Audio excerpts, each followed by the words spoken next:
गीता अध्ययन के इस सेशन में आप सभी का स्वागत, जहां हम भगवत गीता के 5वें अध्याय को राना सिर से जानने का प्रयास कर रहे हैं।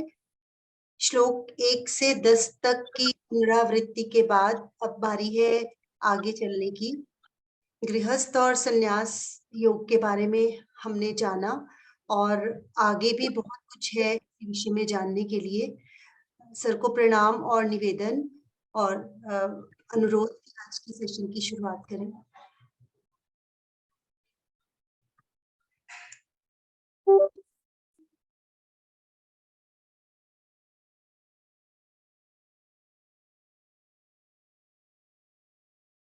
ओम वसुदेव सुतं देवं कंसचाणूरमर्दनं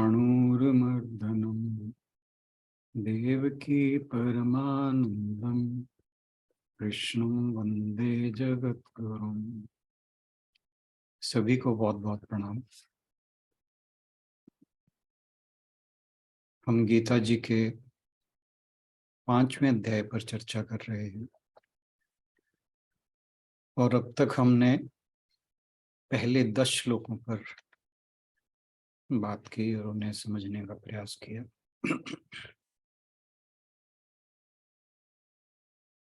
और 10वें श्लोक में भगवान जी ने कहा, ब्रह्मणाध्याय कर्माणि संगम त्यक्त्वा करोति यः लिप्यते न स पापेन पदम पत्र में भांसा। कि अपने सभी कर्मों को जो व्यक्ति या योगी ईश्वर को अर्पण कर देता है और आसक्ति को त्याग करके कर्म करता है, तो उसे पाप ऐसे ही लिप्त नहीं होते जैसे कमल के पत्ते के साथ जो कमल का फूल है वो जल में रहते हुए भी उस जल के द्वारा भीगता नहीं है। तो भगवान जी यहाँ जो भी अभी तक बात हुई है पिछले 10 श्लोकों में, वो सारी बातें एक कर्म योगी, जिसमें हम गृहस्थ को मानकर ज्यादा चल रहे हैं, क्योंकि सन्यासी का जो क्रियाकलाप है वे अलग तरह के रहते हैं और एक गृहस्थ है उसके क्रियाकलाप अलग तरह के रहते हैं।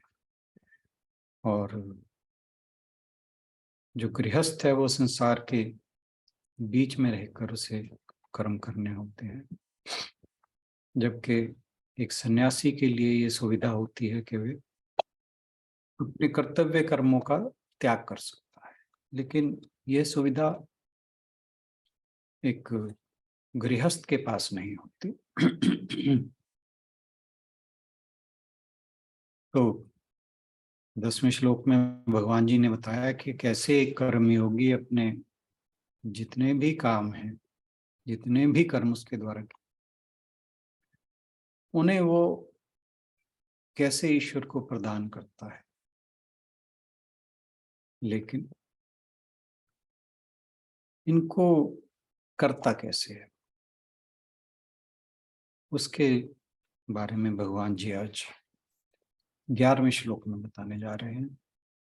इससे पहले कि हम इस पर चर्चा प्रारंभ करें, अशुभ इस श्लोक को पढ़ते हैं। जी सर। कायेन मनसा बुद्धया, कायेन मनसा बुद्धया केवलैरिन्द्रियैरपि, केवलैरिन्द्रियैरपि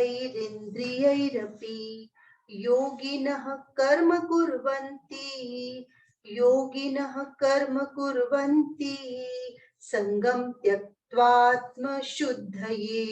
संगम त्यक्त्वात्मशुद्धये। कायेन शरीर से, मनसा मन से, बुद्धया बुद्धि से, केवलई शुद्ध, इंद्रियैहि इंद्रियों से, अपि भी योगिनः परमात्मा में लगा हुआ व्यक्ति कर्म कर्म कुर्वन्ति करता है, संगम आसक्ति त्यक्त्वा त्याग कर आत्मा की शुद्धि के लिए। योगी जन आसक्ति रहित होकर शरीर, मन, बुद्धि तथा इंद्रियों के द्वारा भी केवल शुद्धि के लिए ही कर्म करते हैं।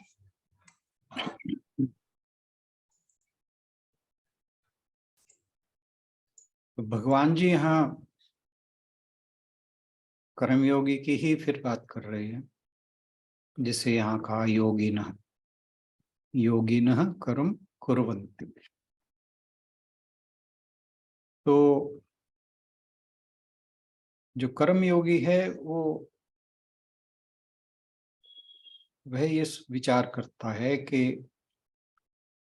कायेन यानी काया शरीर, मनसा मन, बुद्धया बुद्धि, केवलैर इंद्रियैरपि इंद्रियां, और ये जो चीजें हैं ये सब भगवान की दी हुई है। ये एक ऐसी संपत्ति है जो मनुष्य को भगवान ने दी है।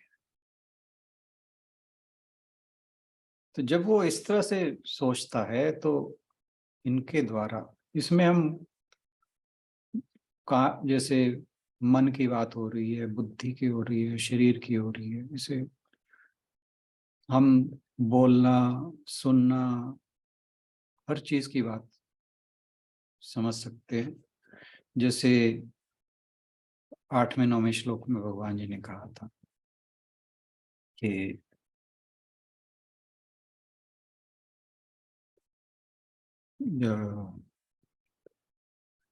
इस देखता हुआ, सुनता हुआ, पश्यन शृण्वन स्पृशन जिगरन गच्छन स्वप्नन श्वसन प्रलपन विसर्जन ग्रहणन उन्मिशन निमिशन, ये जितने भी कर्म हैं ये सभी करता हुआ। तो वो उसके भाव क्या रहते हैं कि सभी इंद्रियां अपने अपने इंद्रियों के साथ व्यवहार कर रही हैं। तो वो ये समझता है कि मैं जो भी कर रहा हूँ वो अपने लिए नहीं कर रहा, यानी अहंकार से मुक्त होकर कर रहा है। अब कर्म चाहे शरीर से हो, मन से हो, बुद्धि से हो, या केवल इंद्रियों से हो, या सबके सहयोग से हो। तो जब हम इस भाव से उनका उपयोग करेंगे कि मुझे इन्हें ब्रह्म को अर्पण करना है या ईश्वर को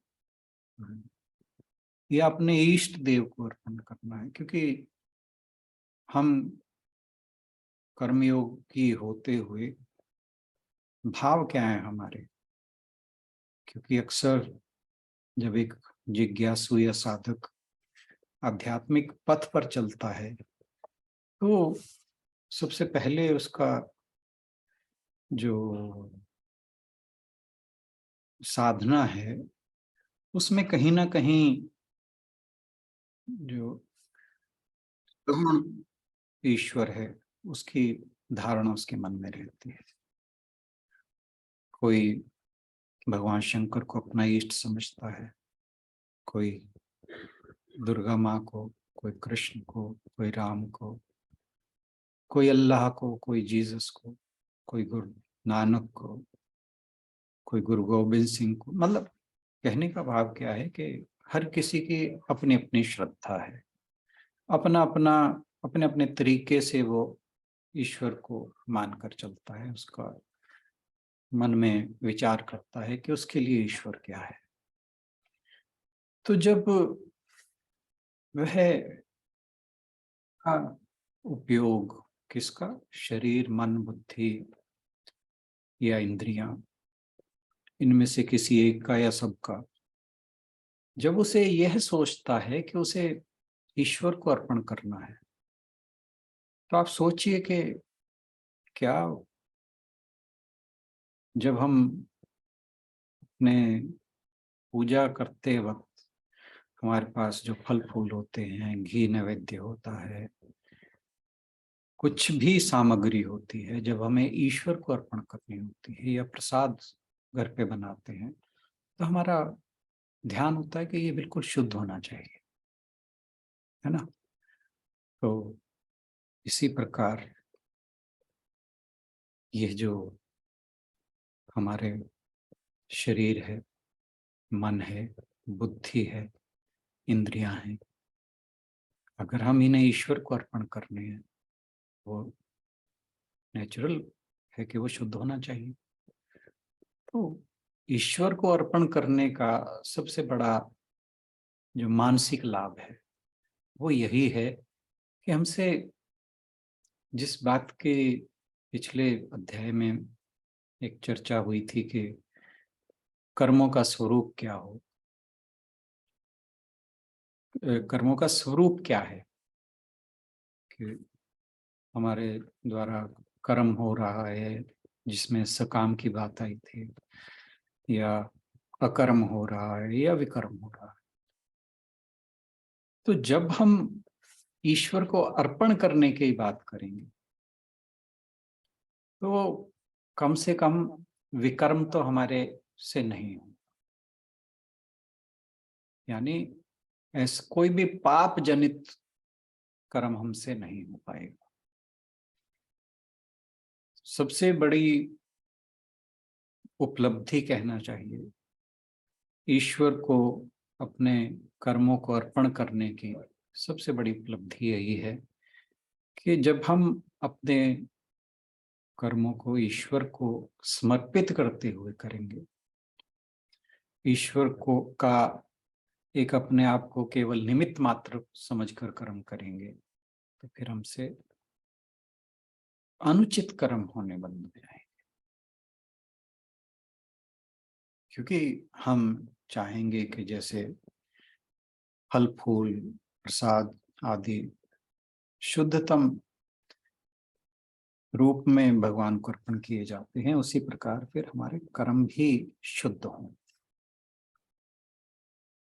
गीता जी में ये कहा जाता है कि ये जो शरीर मन बुद्धि इंद्रियां आती हैं ये हमारी तो है ही नहीं, लेकिन बचपन से हमारी कंडीशनिंग ऐसी होती है कि हम ये सोचने लगते हैं कि ये सब हमारे हैं,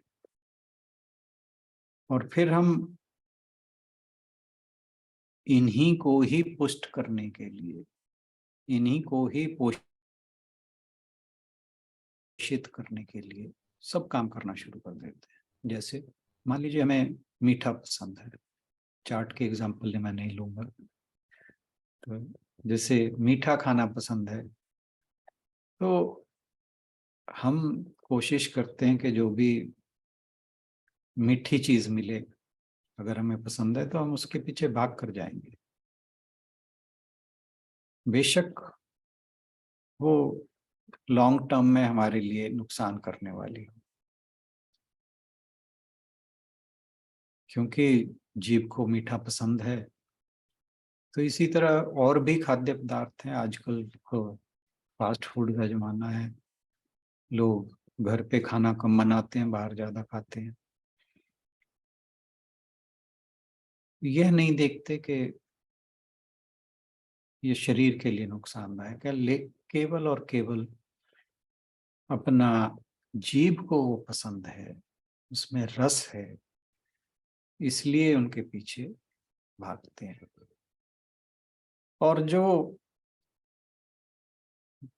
जब शरीर मन बुद्धि या इंद्रियां इनकी संतुष्टि के लिए जब कर्म किए जाते हैं तो फिर उसके साथ आई मी माइन ये भाव और डेवलप हो जाता है, ये मेरा है। और जब ये भाव बढ़ता है फिर हमारा जो ईगो या अहंकार है या देहात्म भाव है वो और प्रबल होता है, तब हम अपने अहंकार को पुष्ट करना शुरू कर देते हैं। तो अगर लेकिन मन बुद्धि इंद्रियां कर्म में लगी रहें और इनमें ममत्व का भाव ना हो, मैंपने का भाव ना हो, और जो विकार हैं उनकी ओर जाने का रास्ता बंद कर दिया जाए, यानी इनको अपने अपने विषयों में जाने से बंद कर दिया जाए। तो फिर जो होगा उससे केवल और केवल हमारी अंतःकरण की शुद्धि ही होगी। हमारा जो आत्मा है वो तो नित्य शुद्ध है, उसमें ना तो कोई विकार है, ना कोई मल है, ना विक्षेप है, वो तो नित्य है, विकार रहित है। लेकिन जो संग दोष है, आसक्ति, उसके कारण वो इग्नोरेंस हमारे अंदर आ जाती है, जिसे हम अज्ञान कहते हैं, माया रूपी अज्ञान।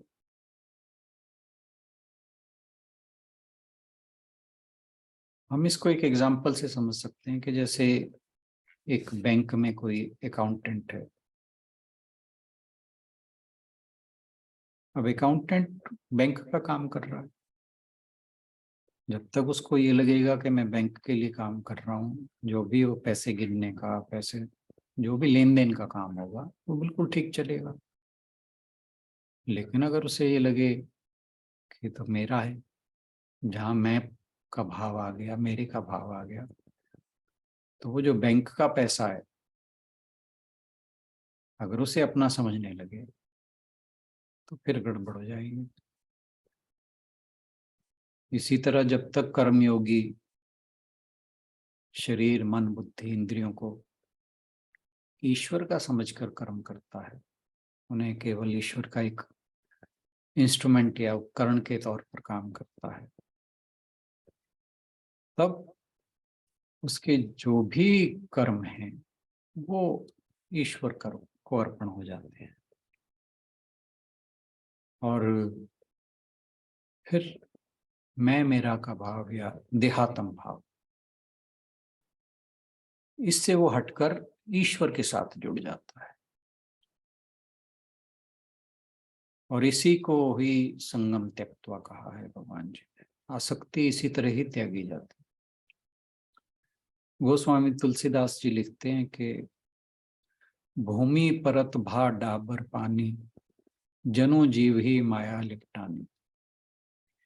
कि भूमि परत के, भूमि पर, धरती पर पड़ता है डाबर पानी, कि जैसे एक बिल्कुल स्वच्छ जल, निर्मल जल पृथ्वी पर पड़ते ही कीचड़ बन जाता है।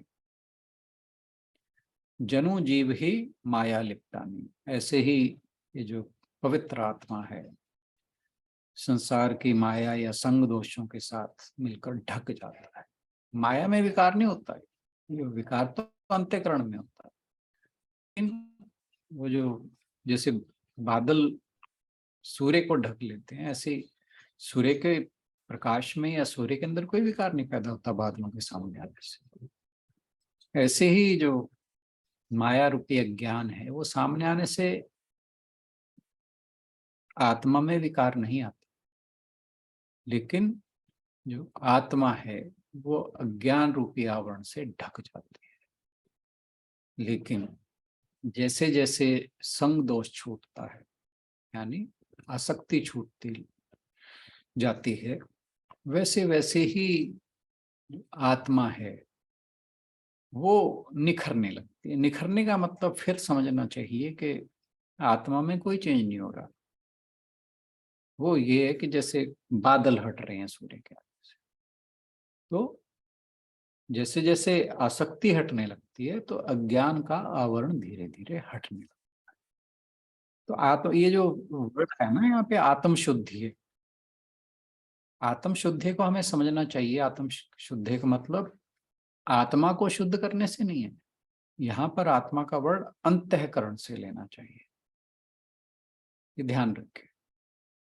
क्योंकि आत्मा अपने आप में शुद्ध बुद्ध है, उसमें कोई चेंज पॉसिबल नहीं है, विकार रहित है। ये हम दूसरे चैप्टर में पढ़ाए हैं। तो कर्मयोगी जो कुछ भी करता है वे सब आत्मा की शुद्धि के लिए। फिर मैं बार बार इस बात को दोहराता रहूंगा कि आत्मा की शुद्धि को अंतःकरण की शुद्धि समझे, या मैं कोशिश करूंगा कि इसे अंतःकरण की शुद्धि बोलूंगा। तो क्योंकि आत्मा तो शुद्ध ही है। तो शरीर से सभी कर्म करते हैं, लेकिन अगर कोई व्यक्ति आलस्य में है, वो शरीर को नुकसान करता है। अंतःकरण को हम विचारों की शुद्धि कह सकते हैं। मन, हाँ, विचार भी आ गया, विचार भी आ गया उसमें।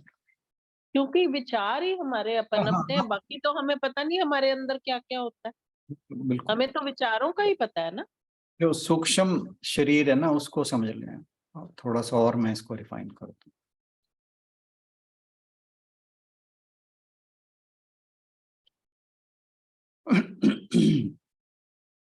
तो अगर कोई आलसी व्यक्ति है तो वो शरीर का नुकसान करता है, कि उसे शरीर का इस्तेमाल सही नहीं करेगा वो। दूसरी तरफ बहुत से लोग ऐसे हुए हैं जिन्होंने अपने शरीर, अब जैसे दधीची महर्षि की बात होती है, उन्होंने अपने शरीर की हड्डियां तक देवताओं को दे दी थी, जिससे वज्र, इंद्र का वज्र बना था। तो उन्होंने अपने शरीर का ऐसा इस्तेमाल किया था। तो बात वही है कि हम अपने शरीर, मन, इंद्रियां, बुद्धि, इनका इस्तेमाल कैसे करते हैं। तो जो जितना इस संसार की आग में तपता है, उतना ही सोने की तरह निखरता है। तो मन से भी जितने कर्म होते हैं, यदि उनमें भाव शुद्ध रहता है तो उससे जीवन उज्जवल होता है। और अगर अशुद्ध है तो फिर हमारे अंदर काम वासनाएं वो बढ़ती जाती हैं। क्योंकि ब्रह्म बिंदु उपनिषद में एक श्लोक आता है जिसमें कहा गया है कि मन के दो प्रकार हैं, मनो ही द्विविधम, प्रोक्तम शुद्धम च शुद्धमेव च, अशुद्धम काम संकल्पम, शुद्धम काम विवर्जितम। मन के दो प्रकार कहे गए हैं, शुद्ध मन और अशुद्ध मन। जिसमें इच्छाओं कामनाओं के संकल्प उठते हैं, यह अशुद्ध मन है। तो जो हमारा, अगर मन में इच्छाएं और कामनाएं पैदा हो रही हैं, तो इसका मतलब है कि हमारा मन शुद्ध नहीं हुआ। और जिसमें समस्त इच्छाओं का सर्वथा अभाव हो गया, वही मन शुद्ध है। तो ये ब्रह्म बिंदु उपनिषद में आता है श्लोक। तो ऐसी बुद्धि की अगर बात करें, अगर बुद्धि द्वारा अनुचित कर्मों का त्याग ना किया जाए, ये बुद्धि को ये पता ही नहीं हो कि उचित या अनुचित कर्म कौन से हैं, तो जो भी कर्म किए जाएंगे वो सब व्यर्थ हो जाते हैं। लेकिन अगर बुद्धि द्वारा यह निर्णय किया जाए, जिसमें भगवान जी ने कहा था कि जो कर्म में अकर्म और अकर्म में कर्म देखता है, तो ये विवेक मनुष्य में होना चाहिए। तो जो बुद्धि द्वारा फिर कर्म किए जाएंगे वो मनुष्य को महान बना देंगे, उसका जीवन उत्कृष्ट कर देंगे। तो ये बुद्धि की यहाँ पर क्षमता की बात हो रही है। बुद्धि अगर कुमार्ग पर चलाती है तो आदमी पतन की ओर जाता है, अगर सुमार्ग की ओर चलाती है तो फिर उसका जीवन उत्कृष्ट हो जाता है। और यही बात हमारी इंद्रियों के ऊपर भी लागू होती है, क्योंकि जो भी अच्छे बुरे कर्म हैं वो होते तो इंद्रियों के द्वारा ही। अगर इंद्रियां विषयों को भोगने के लिए जाएंगी तो वो मन और बुद्धि को अपने साथ मिला लेती हैं, और फिर वो था ना दूसरे अध्याय का श्लोक नंबर 62-63, ध्याय तो विषयान पुंसः। फिर वो मनुष्य सर्वनाश की ओर जाता है। लेकिन अगर इंद्रियों को अंतःकरण की ओर मोड़ लिया जाए और वे आत्मा के साथ, मनुष्य के स्वरूप के साथ जुड़ जाएं, फिर वो कर्म दिव्य हो जाते, डिवाइन हो जाते, मनुष्य पवित्र हो जाता। तो योगी वही है जो तन, मन, बुद्धि और इंद्रियों से अंतःकरण की शुद्धि के लिए कर्म करता है और आत्मा में स्थित रहता है। जो गीता का योगी है वो सदा परमात्मा के साथ रहता है, तन मन बुद्धि इंद्रियों में परमात्मा का भाव कर लेता है और फिर उन्हें दिव्य बनाता है। जब इन शरीर, मन, बुद्धि, इंद्रियां ये परमात्मा के भाव में भर जाती हैं, फिर उसके द्वारा ईश्वर प्रकट होते हैं। और जो योगी पुरुष है वो तन मन बुद्धि और इंद्रियों के लिए नहीं, भगवान की प्रसन्नता के लिए सभी कर्मों को भगवान का कर्म समझकर करता है और इसी से ही उसका अंतःकरण शुद्ध होता है। और जब वो अपने कर्मों को ईश्वर को समर्पित करता है तो स्वार्थी इच्छाएं अपने आप उसके मन से निकल जाती है और अहंकार धीरे धीरे उसका अहंकार से मुक्त होने लगता है। और इससे होता क्या है कि जो अंतःकरण है वो वासनाओं से शुद्ध हो जाता है। जब अंतःकरण शुद्ध हो जाता है तो फिर मनुष्य अपने स्वरूप में स्थित हो जाता है। इसी को ही आत्म साक्षात्कार कहा है। और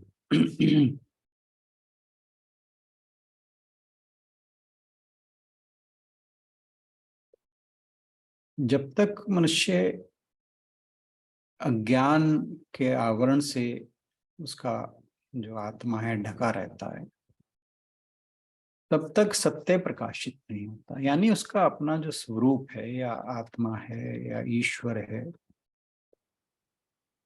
वो तब तक प्रकट नहीं होता जब तक अज्ञान का आवरण उसे ढका रहता है। अब अज्ञान जो है वो सत्य को, या जो आत्मा है उसे दूषित नहीं करता, मैला नहीं करता। वो केवल और केवल उसको ढक देता है।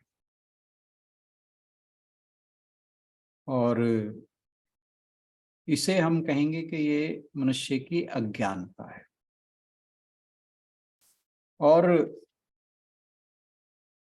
ये सोचें कि भी क्योंकि अज्ञानता है इसलिए हमारा तो कोई कसूर नहीं है, तो ये चीज गलत हो जाती। हमें इस अज्ञानता को दूर करना, ये जरूर हमें समझना चाहिए कि अज्ञानता हमारे लिए कोई बहाना नहीं हो सकती। जैसे कोई व्यक्ति मान लीजिए स्कूटर पर जा रहा है और उसने हेलमेट नहीं पहन रखा और पुलिस वाला उसे पकड़ ले कि भाई तेरा तो चालान कटेगा, क्यों? क्योंकि तूने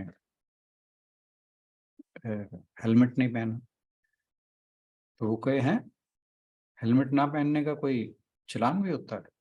वो कहेगा हाँ, पर मुझे तो पता नहीं था।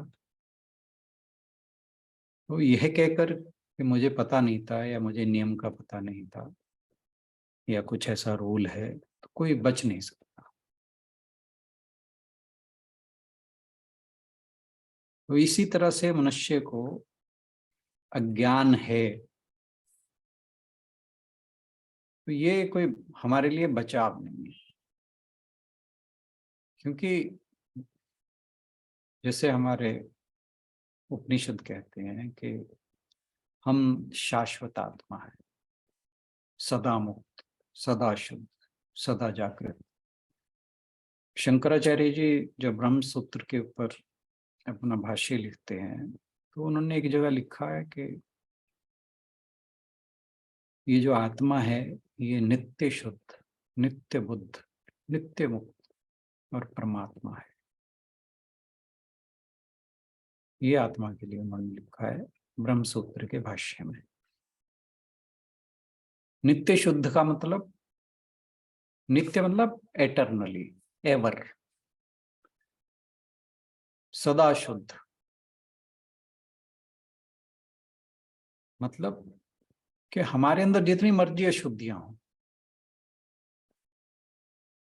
लेकिन वो हमारी आत्मा को अशुद्ध नहीं कर सकते।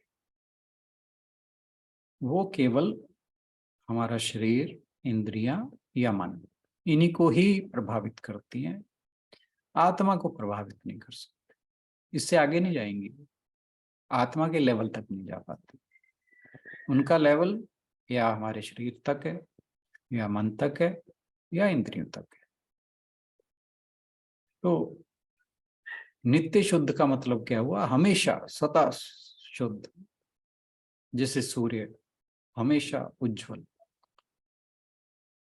बस यही है कि अज्ञान वो बादल की तरह आता है कि वो जैसे सूर्य को बादल ढक लेता है, अज्ञान ऐसे इस नित्य शुद्ध आत्मा को ढक लेता है। और ऐसे ही ये नित्य मुक्त भी है। हम बात करते हैं ना कि जी हमें मोक्ष चाहिए, कायदे में तो हमारी आत्मा मुक्त, बस दिक्कत क्या है कि हमें इस चीज का अनुभव नहीं है, हम ये इस चीज को एक्सपीरियंस नहीं कर पाते। एक्सपीरियंस हम क्यों नहीं कर पाते? अज्ञान के कारण। हम इसके बारे में सोचते नहीं है, मतलब हमारे ग्रुप की बात नहीं मैं कर रहा, जो नॉर्मल व्यक्ति है वो मोक्ष की तो बात भी नहीं करता, ना ही इसके लिए कोई प्रयास करता है। वो ऐसा ही है जैसे वो रास्ता भूल गया हो,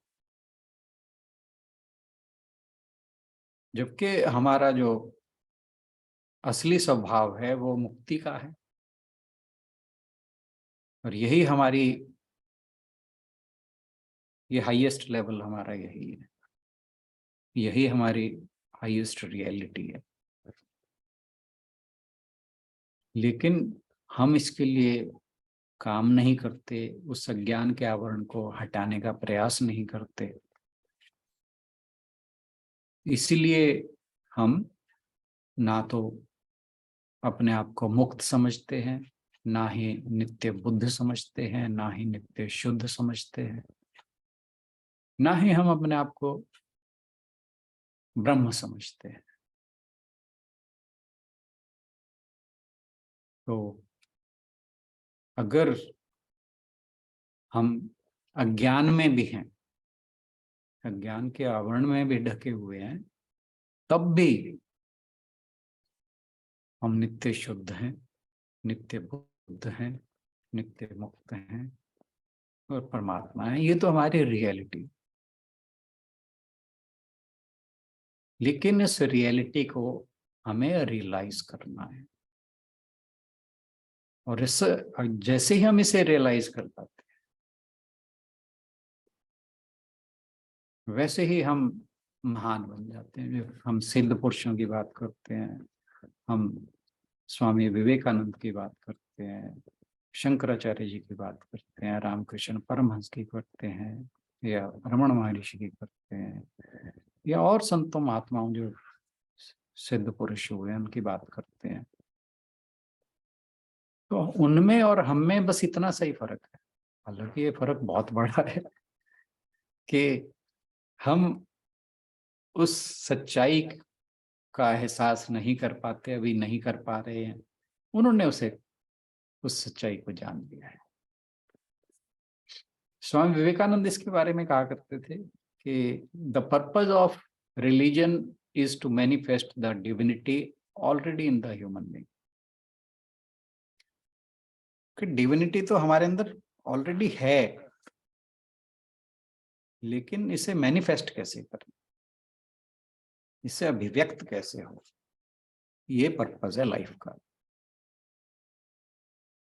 अब ये जो देवत्व है या डिविनिटी है, ये अभिव्यक्त हो कैसे, उसकी कुछ शर्तें हैं।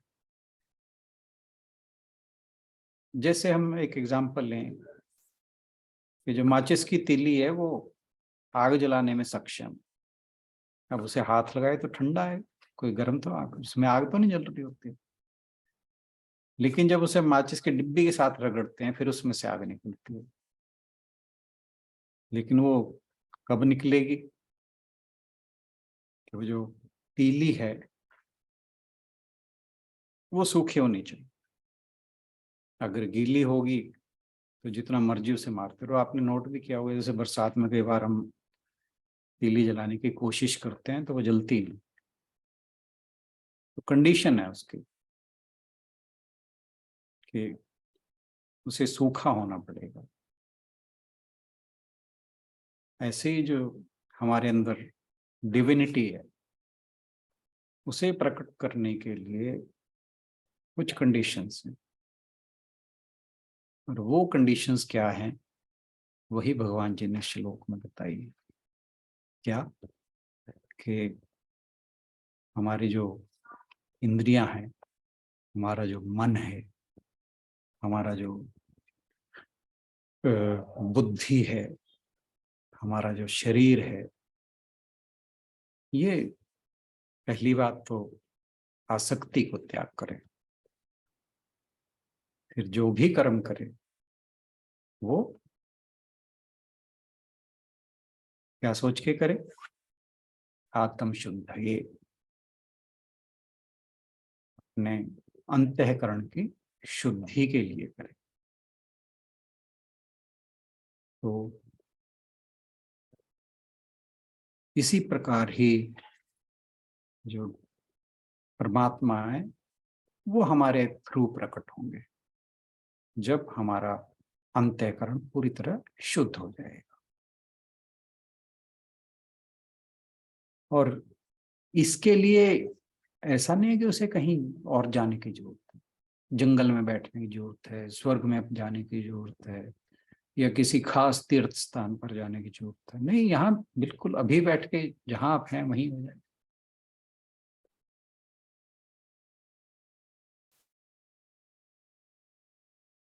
कुछ एक श्लोक के बाद एक शब्द आएगा, ई हई, यहीं जो कुछ भी होगा वो यहीं हो जाएगा। हाँ, ये कंडीशंस जो भगवान जी बता रहे हैं ये पूरी होनी चाहिए।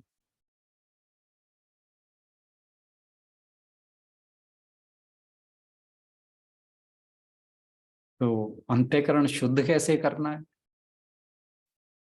उसके लिए छांदोग्य उपनिषद में आता है कि आहार शुद्ध सत्व शुद्धि ही, कि आहार से अंतःकरण शुद्ध होता है।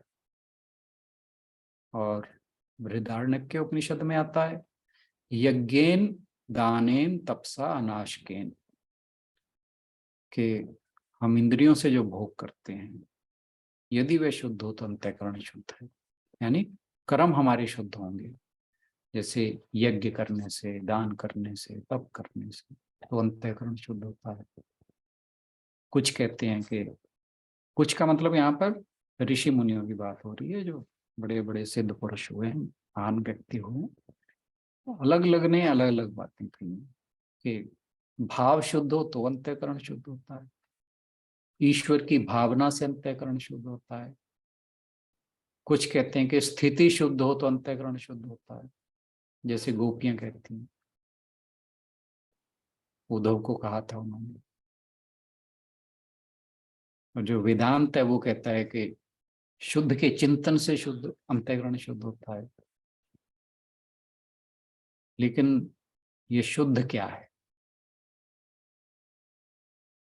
तो एक स्वामी जी की मैं कमेंट्री पढ़ रहा था, वो कहते हैं कि ये शुद्ध क्या है, पहले तो इसको समझो। कहते हमारे गांव में लोग शुद्ध को निखालिस कहते थे। निखालिस यानी बिना मिलावट का।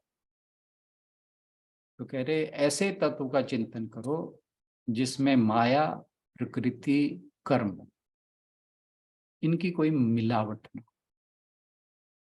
यानी जो कर्म है वो उनमें माया का कोई मिलावट नहीं होनी चाहिए। प्रकृति, अब माया से क्या होगा, सत्व रजस तमस गुण आ जाएंगे, प्रकृति से फिर गुण आ जाएंगे। तो जब गुण मिल जाएंगे कर्मों के साथ तो फिर वो पाप पुण्य पैदा करेंगे। तो कह रहे हैं कि इन चीजों से इनकी मिलावट नहीं रहनी चाहिए कर्मों के साथ।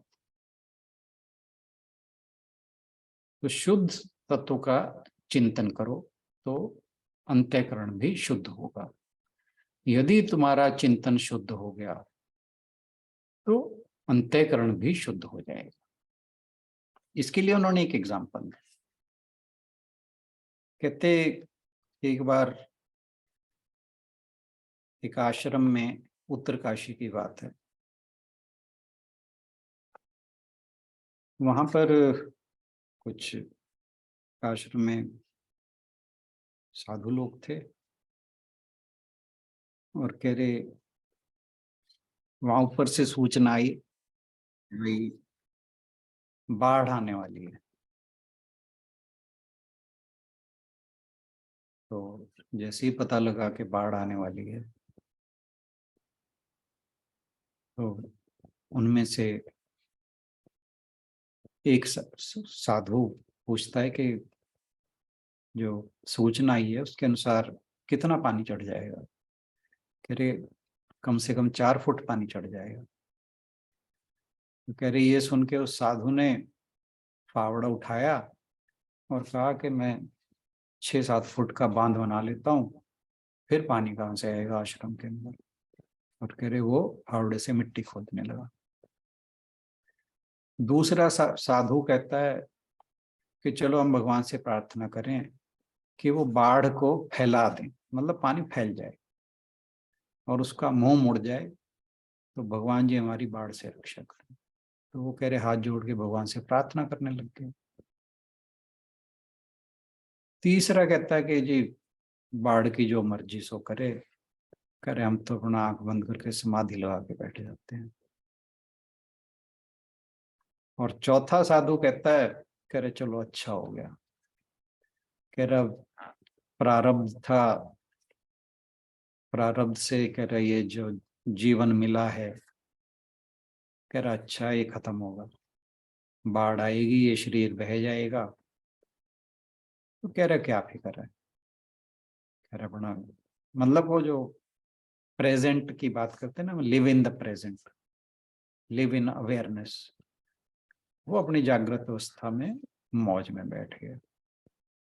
तो कहते हैं कि जो मनुष्य की जो भी अपनी निष्ठा है उसी में दुख निवारण का सामर्थ्य है, ऐसा श्रीमद् भागवत में आता है। स्वे स्वेधिकारे या निष्ठा सा गुण परिकीर्तित। भगवान जी उद्धव को बता रहे हैं कि मेरी प्राप्ति के 3 मार्ग, भक्ति योग, ज्ञान योग और कर्म योग।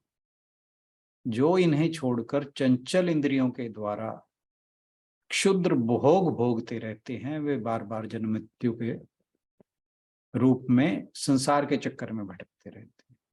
लेकिन अपने अपने अधिकार के अनुसार, ये श्लोक का अर्थ है, अपने अपने अधिकार के अनुसार धर्म में निष्ठा रखना ही गुण कहा गया है और इसके विपरीत अनधिकार चेष्टा करना दोष है।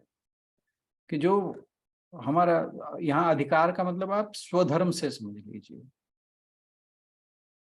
कि जो भी जिस चीज में भी निष्ठा है वो उसी में अपनी निष्ठा को दृढ़ रखे। जैसे हमने ये 4 साधुओं की बात की, एक ने अपना बांध बना लिया, उसकी निष्ठा उसमें थी, वो उसमें बैठ गया। एक ने भगवान से प्रार्थना करनी शुरू कर दी, एक कह रहा मैं समाधि लगा के बैठ जाऊंगा, चौथा कह रहा आए बाढ़ आए हम शरीर जाएगा प्रारब्ध खत्म होगा इससे। तो उनकी सबकी निष्ठा जिस जिस चीज में थी वो काम किया और वो दुख खत्म हो गया। वो जो बाढ़ का दुख था उनके लिए, चारों के लिए समाप्त हो गया। क्यों? उनकी जो जो अपनी अपनी निष्ठा थी उसमें वो स्थित होकर बैठे।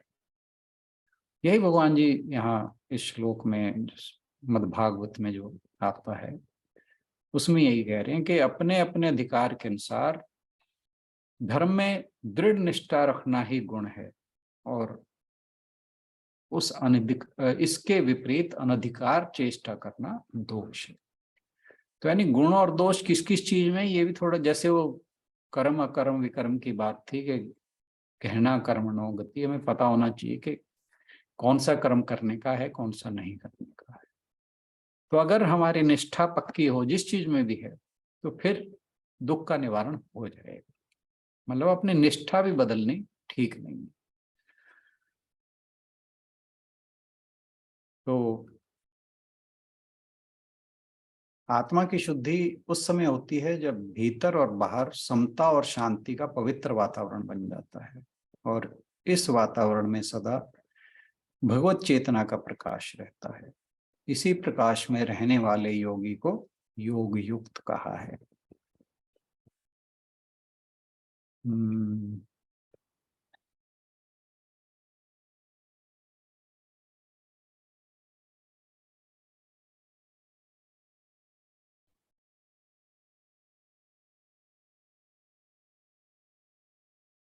बस आज के लिए इतना ही। Thank you.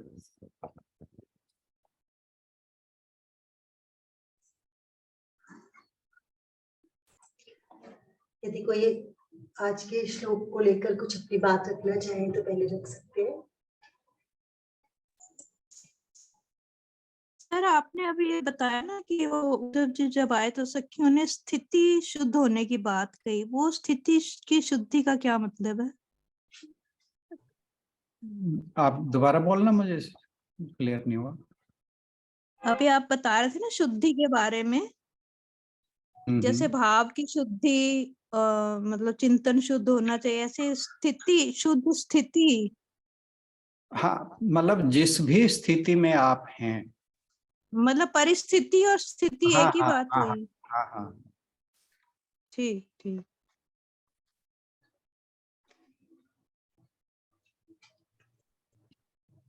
किसी और का कोई प्रश्न हो?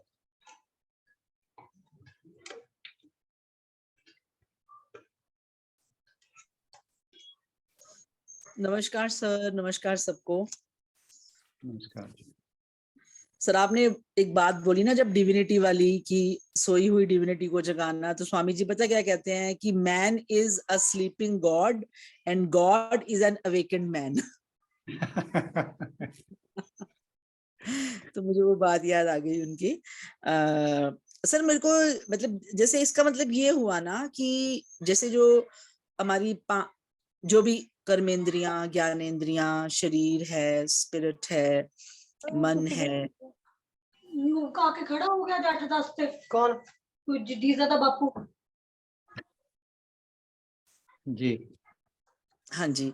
तो मतलब ये एक तरह से, मतलब इसके साथ हम ममता का भाव ना रखें तो मतलब ये हुआ कि जो मेन अशुद्धि तो ममता ही हुई ना, फिर आसक्ति ही मेन अशुद्धि है। बिल्कुल बिल्कुल, है ना।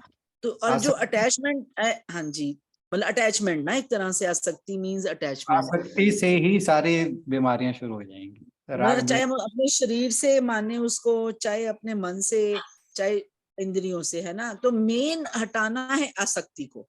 राग द्वेष उसी से आएगा, अहंकार का भाव उसी से आएगा जी। इसीलिए भगवान ने सेकंड चैप्टर में ये बात कह दी थी, कर्मण्येवाधिकारस्ते मां फलेषु कदाचन। अब मतलब जो एक कॉमन कंपेनियन है इन सब का, ईगो हमारा, मतलब हम मतलब उसको पीछे रखना, उसको पार्टिसिपेट नहीं करने देना जब भी हम कुछ काम, इनके द्वारा काम होता है। तो ये मतलब सजगता या सुजागी इस बात की रखनी है कि ईगो उसमें नहीं आए। हम ये 2-3 दिन पहले बात जो कर रहे थे ना, हाँ जी, हम ईश्वर को अर्पण कर दें कि हमारे जो कर्म है वो पूजा के रूप में हो जाएं, तो उसमें उसमें ये चीज मैं बड़ी खूबसूरती है उसकी बात के अंदर, और हम बार बार, मैं जब भी सोचता हूँ तो उस बात को मेरे दिमाग में वही आती है कि जब हम उस भाव के साथ कर्म करेंगे तो ये सारी जितने भी अवगुण कह लो या दोष कह लो, ये अपने आप निकलते चले जाते हैं। जी जी जी जी, है ना। एक मतलब तो गलत काम हमसे होता, हम्म, फिर आसक्ति अपने आप खत्म हो जाती है, देहात्म भाव अपने आप खत्म हो जाता है। सिर्फ एक अपने कर्मों को ईश्वर को हम अर्पित कर देने से बहुत चीजों से हम मुक्त हो जाते हैं, हाँ बहुत जी, चीज। बिल्कुल। और धीरे ये तो धीरे खैर हमारा, बहुत ही सुंदर एग्जाम्पल था सर, ये बहुत ही सुंदर, ये तो बहुत ही सुंदर था। और हमारा मतलब अंतःकरण जैसे शुद्ध होता चला जाता है। हाँ, हेलो सर। मतलब हेलो सर सर। यानी कि डिजायर्स जो है, देखो ना, अटैचमेंट का मूल क्या है? हमारी इच्छाएं, मतलब कामना कहेंगे ना भी, कामना किसी चीज की इच्छा होगी तो फिर उससे वो पूरी हो जाएगी तो अटैचमेंट हो जाएगी, नहीं पूरी होगी तो उसकी लालसा रहेगी। मतलब बिल्कुल। बेसिक जो रूट कॉज वो डिजायर हो गया, ऐसे मान के चले ना, तो उसी पे, उसी के पूरा होने पे अटैचमेंट है, मोह जिसको राग बोलेंगे, नहीं पूरा होगा तो फिर थोड़ा मतलब क्रोध, गुस्सा। है ना। तो अच्छा, मेरे को ना बड़ी अच्छी बात लगी, मैं कल सुबह पढ़ रही थी और आज बाई चांस वही बात इस पे आ गई कि महाराज जी भी यही बात कहते हैं कि किसी ने उनसे पूछा ये बात ना कि भी 99% जो होता है टाइम, मतलब मेरा जो ईगो है ना, मतलब वो आड़े आ जाता है, वो मेरी जिंदगी को मैनेज करता है। हमारा सबके साथ यही है कि 99% हमारा ईगो जो है वो हमारी लाइफ को एक तरह से मैनेज करता है। तो कहते इवन कि मेरी कोई फॉरेनर ने पूछा था कि मेरी स्पिरिचुअल सर्च में भी, मतलब कि जब मैं ये सोचता हूँ कि मैं आध्यात्मिक उस पर कोई खोज करूं तो भी मेरा जो ईगो है वो जो है वो आड़े आता है। तो मतलब लेकिन कहते हैं मेरे अंदर कुछ ऐसा भी है जो सिंसियर है, जो ये देख पाता है कि मेरा ईगो आड़े आ गया, तो कुछ है जो सिंसियर है। तो महाराज ने इसका बड़ा सुंदर जवाब दिया था, वो मैं अगर आप कहो तो मैं शेयर करती हूँ यहाँ पे। Please please please. उन्होंने बोला कि देखो, माइंड और ईगो, माइंड या ईगो कोई बुरी चीज नहीं है, जैसा कि हम सब सोचते हैं। कहते ये नेचर है जिसने इवॉल्व किया है हमारे ईगो को, तभी हम जानवरों से या वेजिटेबल से ज्यादा हायर स्टेट में। क्योंकि सर बेसिकली क्या है, हम सब लोग, इवन मैं भी, जब तक मेरी ये बात चर्चा नहीं चली थी, ईगो मतलब हम अहंकार को ईगो समझ लेते थे। फिर उन्होंने क्लियर किया कि ईगो जो है it is a part of mind, एक तरह से, जो मतलब एक तरह से रिस्पॉन्सिबल है एक आदमी की सेंस ऑफ आइडेंटिटी के लिए, कि हम क्या है, मैं क्या हूं, इस बात को समझाने में वो ईगो जो है वो माइंड का एक हिस्सा है। तो इसी करके हम मनुष्य हैं, इसी करके हम औरों से बेहतर हैं, क्योंकि हम जानते हैं हम क्या हैं। पर उस जानने पे, जैसे आपने भी बोला, वो जानना क्या है कि मैं शुद्ध आत्मा हूं, अहम ब्रह्मास्मि, ये जानकारी सिर्फ मनुष्य को है, जानवरों को नहीं है, पशु वेजिटेशन को नहीं है, जीव जंतुओं को नहीं है। तो इस जानकारी के सूर्य के ऊपर वो बादल छा गए एक तरह से। बिल्कुल। तो ईगो को अहंकार समझ लिया। तो महाराज जी ने एक बात बोली, कहते कि ये दो तरह का, आपने आज ये बात बताई तो मुझे एक बात याद आई कि माइंड या ईगो दो तरह का, आपने भी यही बात बोली, एक बुरा और एक अच्छा। तो इट इज लाइक गंदा पानी, साफ पानी। तो जैसे गंदा पानी हमारी सेहत के लिए हानिकारक है, ऐसे जो बैड ईगो है या वो हमारी स्पिरिचुअल ग्रोथ के लिए हानिकारक है। तो पानी को भी हम प्योरीफाई करते हैं, सब्लिमेट करते हैं, फिर उसको पीते हैं। तो स्वामी जी ने बोला कि यू कांट मतलब क्या बोलेंगे उसको, कि आप जो है ईगो से एकदम से एट वंस जंप नहीं कर सकते बाहर, कि आप सोचो कि ईगो से छलांग मार के बाहर आ गए, ऐसा नहीं होगा। You have to purify it, you have to sublimate it, और फिर उसको आपने जब वो आप भगवान के, फिर वो भगवान, वे फिर वही बात की भगवान के चरणों में चढ़ा देने वाली बात, कि धीरे धीरे धीरे धीरे जब उसको हम प्रभु को समर्पित कर देते हैं, पहले प्योर करते हैं, अपने अच्छे कर्मों से प्योर करेंगे, सात्विक कर्मों से। तो उन्होंने ये बोला कि it's you can't at once jump out of your ego. तो ईगो को समझाया पहले तो कि what it actually is, And just because of that ego we are human being. हम इवॉल्व हुए हैं थाउजेंड ऑफ ईयर्स की जो नेचर ने मेहनत की है उसका नतीजा है हम। बिल्कुल ठीक बात है। यहाँ पे और मैं एक दो बात और ऐड कर दूं कि हम जैसे गुणों की बात करते हैं कि पहले हमें तामसिक भाव से राजसिक भाव में जाना है, फिर तो प्यूरिफाई करना है। हाँ, फिर राजसिक से सात्विक में जाना। तो यहाँ तक भी ईगो तो हमारे साथ बनी रहती है। जब हम सात्विक भी हो गए तब भी ईगो हमारी बनी रहती है।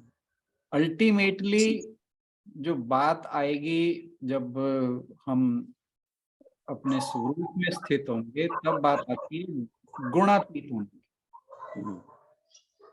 फिर हमें सात्विक गुण भी छोड़ देना है।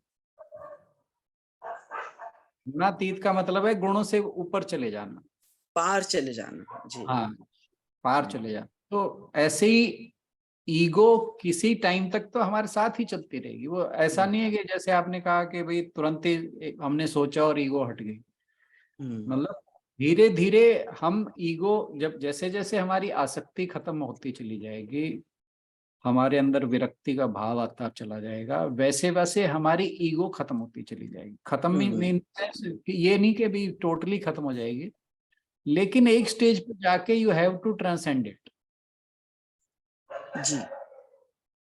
वो जो अल्टीमेट स्टेज है वहां पर जाके फिर तो क्या, फिर ईगो नाम की कोई चीज ही नहीं रह जाती। फिर जब हर जगह ही आपको उस ईश्वर के दर्शन होने लगते हैं, सब में मैं और मुझ में सब, जब वो भाव आ गया फिर तो कहाँ ईगो रह गई। फिर ईगो, ये है ट्रांसेंडेंस जी। Ultimately you have to transcend everything. क्योंकि सर स्वामी जी तो बहुत सिंपल आंसर देते हैं। जैसे फिर उसके बाद उसका नेक्स्ट उन्होंने यही पूछा उस व्यक्ति ने कि भाई क्या ना प्रेयर और मंत्रा, मैं अगर मंत्र जाप करूं या मैं प्रार्थना करूं तो क्या इससे मेरे को अपना ईगो रिड्यूस करने में हेल्प मिलेगी और क्या मेरी सिंसियरिटी इससे बढ़ेगी? तो उन्होंने बोला यस, कि भगवान का नाम लो, प्रेयर करो, मेडिटेशन करो, ब्रीदिंग एक्सरसाइज करो, है ना, बार बार पुनर्विचार करो और भगवान का जो और अच्छी किताबें पढ़ो, संतों के उनकी जीवनियां पढ़ो। कहते हैं तो it will help you to purify your ego and ultimately you will get rid of it. बिल्कुल बिल्कुल सिंपल, देखो कितनी सीधे साधे शब्दों में कोई उन्होंने, मतलब जैसे हम जैसे लोगों को जो बात समझ में आ जाए कि हाँ it's not difficult at all. मतलब जैसे हम लगता है कि बहुत बड़ी बातें, हम शायद इसके अधिकारी नहीं है, नहीं, हम सब अधिकारी बन सकते हैं वही बेबी स्टेप्स के साथ, कि अगर हम अपनी दिनचर्या में ये छोटी छोटी चीजें रोज शामिल करें रोज, तो धीरे धीरे वो ईगो जो है वो प्यूरिफाई होगी। अधिकारी की तो भगवान जी ने लाइन ही खत्म कर दी ना, लाइन खत्म कर दी। चौथे चैप्टर में उन्होंने कहा दिया कि तुमने भयंकर से भयंकर भी पाप कर रखा है तब भी तुम इस ज्ञान के अधिकारी। बिल्कुल बिल्कुल, है ना। तो अधिकारी तो आप सारे ही हैं इसके लिए, इसकी तो कोई बात ही नहीं है। आपने भी डाइट की बात भी की, तो ये भी कहते हैं ना कि जो हमारा लाइफ फोर्स है वो ब्रेन से होकर हमारी नर्व्स में आता है और फिर लेकिन जो हमारी नर्व्स हैं वो टॉक्सिन से भरी हुई हैं, उसमें इतना तो दैट इज बिकॉज ऑफ हमारी गलत पोस्चर्स कह लीजिए, तभी इतना जोर दिया जाता है ना उसमें कि आप सीधे बैठे और गलत खाना पीना कह लीजिए, तो वो जो मतलब दुनिया की ओर जुड़ा हुआ वो लाइफ फोर्स है, फिर वो परमात्मा की ओर जुड़ जाएगा। इसलिए स्वामी जी भी बोलते हैं प्राणायाम इसको अपने जीवन में जगह दीजिए, ब्रीदिंग एक्सरसाइज को जगह दीजिए, मतलब सब चीजों का कुल मिलाकर रोल है, हर चीज का अपना बिल्कुल है।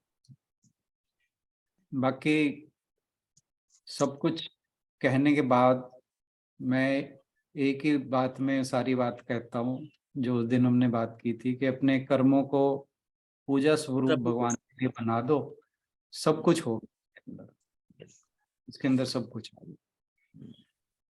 हम जो कुछ भी करें, हम जो कुछ भी करें अपना दिन का, अब जैसे हम मान लीजिए कहीं जॉब कर रहे हैं, तो ऐसे ही एक बार किसी ने स्वामी जी से पूछा था कि रे जी हम जॉब कर रहे हैं अपनी, तो क्या तब भी जो वो है क्या नाम, कोई मंत्र जाप है वो करते रहना है। कह रहे भाई मान लीजिए तुम अकाउंटेंट हो एक, है ना, वहां पे बैठ के मंत्र जाप करने लगे, तुम्हारी तो गिनती कभी ठीक बैठेगी ही नहीं। तो करना क्या है कि अब जैसे तुम अपने अकाउंटेंट की कुर्सी पे बैठे जाके भगवान को तो कहो कि भाई मैं बस तुम्हारा ही काम कर रहा हूँ, और अपना काम करना शुरू कर दो, तो वो भगवान की पूजा हो जाएगी। तो मतलब क्या है कि हम जो भी करें, अपना घर का काम कर रहे हैं, जॉब कर रहे हैं, व्यापार कर रहे हैं, पढ़ाई कर रहे हैं, जो भी हमारा कर्तव्य कर्म है उसे भगवान की पूजा के रूप में करें, बस। It is as simple as it. बाकी टेक्निकलिटीज में तो भगवान जी हर चीज बता ही रहे हैं, हम एक्सप्लेन कर ही रहे हैं कैसे कैसे क्या क्या है, वो चीजें और ठीक है। हम हाँ, मुझे जैसे आपने बोला ना, हाँ ये बिल्कुल ठीक बात है कि हम जो भी करें भगवान के नाते करें, भगवान को अर्पित करें। जैसे लेकिन मतलब ये स्टेट ऑफ माइंड या स्टेट ऑफ बीइंग, मतलब इस यहाँ तक पहुंचने के लिए ये याद रहे हमें हमेशा, इसके लिए महाराज जी कहते हैं ना कि प्रेयर करें, है ना, थोड़ी ब्रीदिंग एक्सरसाइज करें, ताकि ये बात भी याद रहे कि हमारे कर्म परमात्मा हाँ को ठीक, वो तो है ही। इस हाँ, स्टेज तक आप ऑटोमेटिकली नहीं पहुंच सकते, नहीं पहुंच सकते। यू हैव टू उसके वर्क लिए फॉर। जाप करें, हाँ, तो थोड़ा थोड़ा टाइम डिवोट करें कि मतलब मुझे सेवा भी करनी है, मैंने स्वाध्याय भी करना है, मैंने पूजा पाठ भी करना है, मैंने मेडिटेशन भी करनी है, मैंने प्राणायाम भी करना है। तो सर वो फिर हम उस बात के लिए तैयार हो जाएंगे कि हमारा हर पल, हमारी हर सांस, हमारा हर कर्म परमात्मा की पूजा है। ये बात हम यहाँ पे इसलिए कह सकते हैं कि क्योंकि हम सारे यहाँ पर अब गीता की क्लास में पहुंच गए हैं, जी। तो हम इस बात को कह सकते हैं कि किस हम बात को सर? इसी बात, ये जो हम कि हम अपना हमारा हर कर्म जो हाँ है जी, वो जी, पूजा स्वरूप हो जाए, क्योंकि हम एक एक लेवल तक तो यहाँ आ चुके हैं, तभी हम इस क्लास पे बैठे हैं। हम जी, कुछ तो क्वालिफिकेशन हमारी हो चुकी है, तब यहाँ पे आए हैं। बिल्कुल। Thank you sir.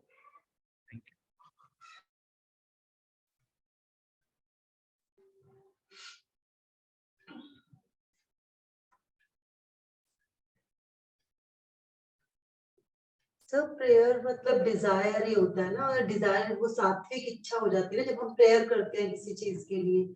और इसमें ये था, जब हम पढ़ रहे, इसमें पढ़ा था एक कहीं पे कि जब कोई भी आपकी इच्छा करते हो तो वो पूरी जरूर होती है, चाहे आप उसमें लगो ना लगो, लेकिन वो सबकॉन्शियस माइंड में तो कहीं ना कहीं वो आपकी इच्छा हमेशा रहती है, और कहीं कभी ना कभी जाके जरूर पूरी होती है। तो प्रेयर जब हम किसी चीज के लिए कर रहे हैं तो वो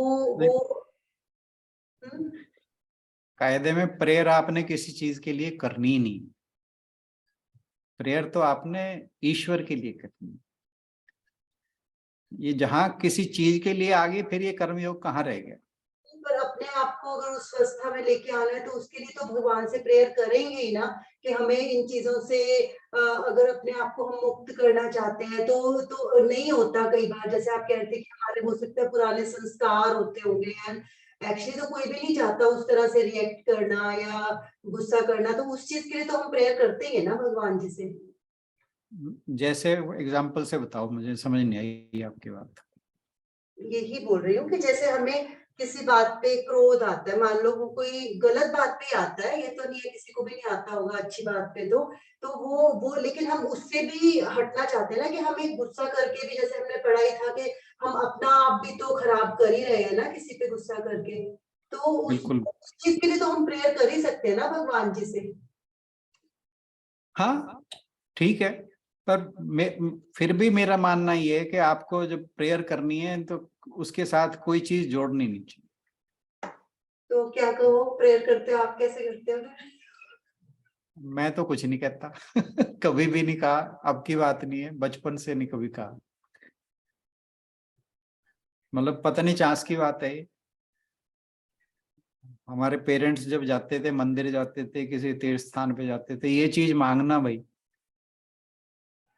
ठीक है, पर वहां जाके कुछ नहीं मांगा जाता था, बस भगवान का नाम लिया, उसे आगे उसके मत्था टेका, अगर जैसे मंत्र पता है तो मंत्र बोल लिया, दैट्स ऑल, इससे ज्यादा कुछ नहीं।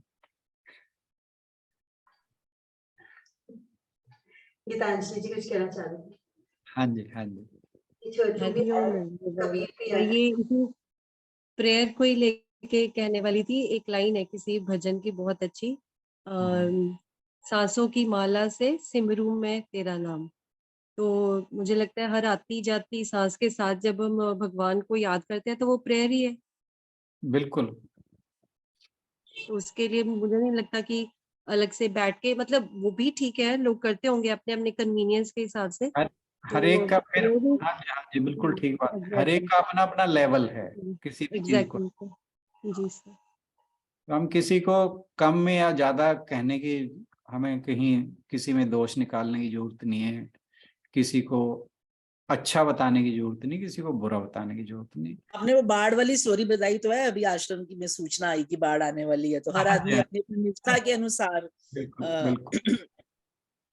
तो ठीक है आशु बहन, जो सोच रहे हो आप, ठीक है, आप उसी में लगे रहो।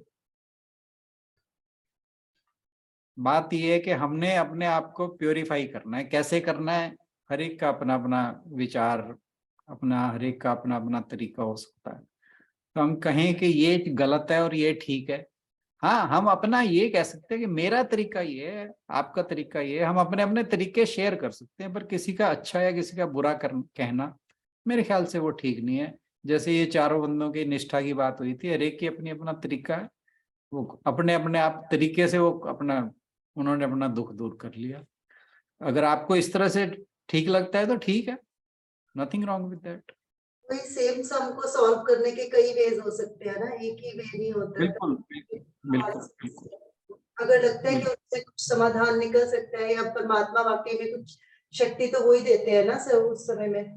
सर रिक्वेस्ट भी आई हुई है काफी समय से कि एक सेशन आपसे रिक्वेस्ट की है, किसी ने मेरे को मैसेज आया था कि ईगो के ऊपर लेने की, कि एक तो अपनी ईगो और सेल्फ, पहले भी हम वैसे बात कर चुके हैं पर एक स्पेशल सेशन कहा गया है कि एक तो अपनी ईगो है या सेल्फ रिस्पेक्ट है, क्या है, उससे कैसे हम अंतर करें। और दूसरा, अगर हमारे साथ कुछ आसपास कोई ऐसे हैं लोग जो वाकई में इगोइस्टिक हैं या हमें वाकई में लगता है कि हम ऐसे नहीं कह रहे उन्हें, वाकई में वो हैं, तो उनके साथ डील कैसे किया जाए, उसके भी वेज के ऊपर एक सेशन रिक्वेस्ट की गई है सर। क्या तो हमारे गीता ग्रुप में आ जाए करो।